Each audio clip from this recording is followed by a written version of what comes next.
The discussion around access to sexual and reproductive health rights is not new.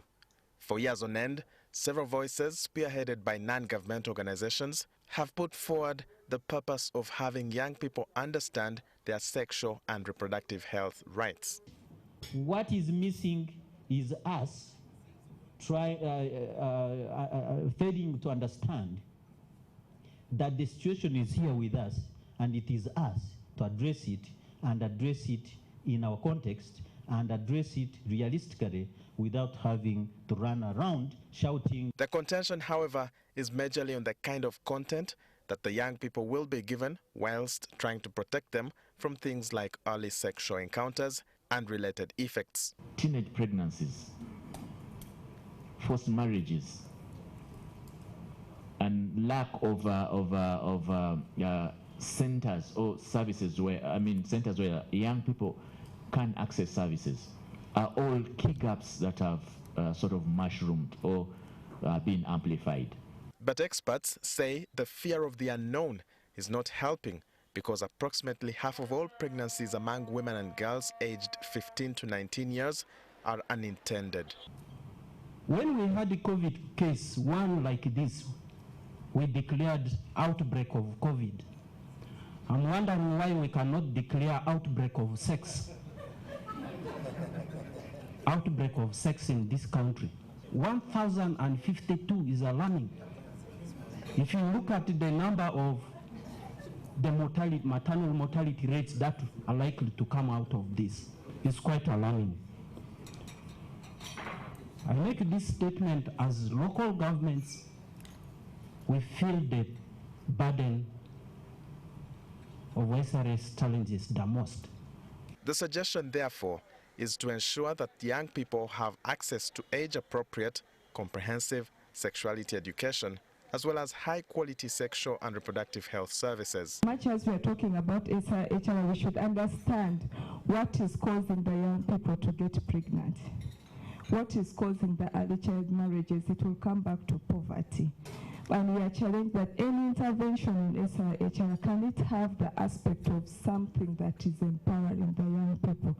Because even if we talk about this, like choices and the planning and the services, and then they have nothing in the pockets, they will still go back to doing what we don't want them to do.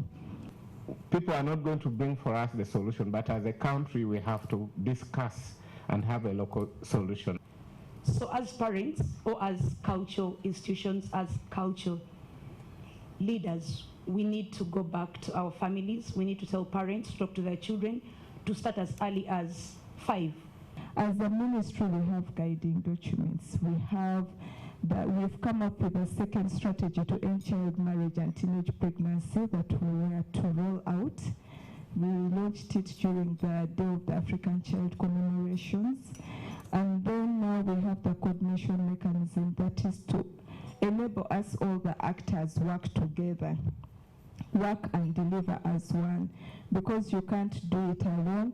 The MDAs can't do it alone, the leaders can't do it alone, even the actors in this space can't do it alone. And the affected young people should be helped to live a reasonable life, according to the experts. Now that they're mothers, what do we do? Because you can't change that. They're already mothers.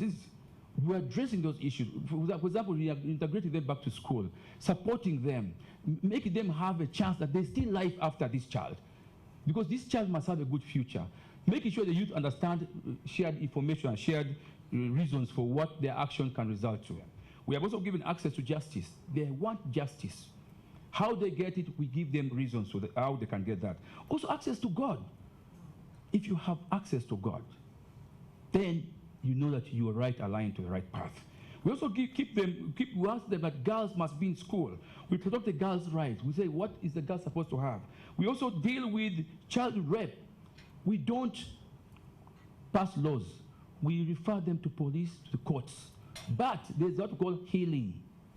That healing in the home. When rape has happened, there's always a tension in the two families. We as cultural people trying to make that the two couples continue to coexist, but let the culprit be punished by the law. Taking a comprehensive approach to the provision of sexual and reproductive health services for adolescents would yield immense health benefits and also help achieve a better demographic dividend. Walter Mwesigye, NTV.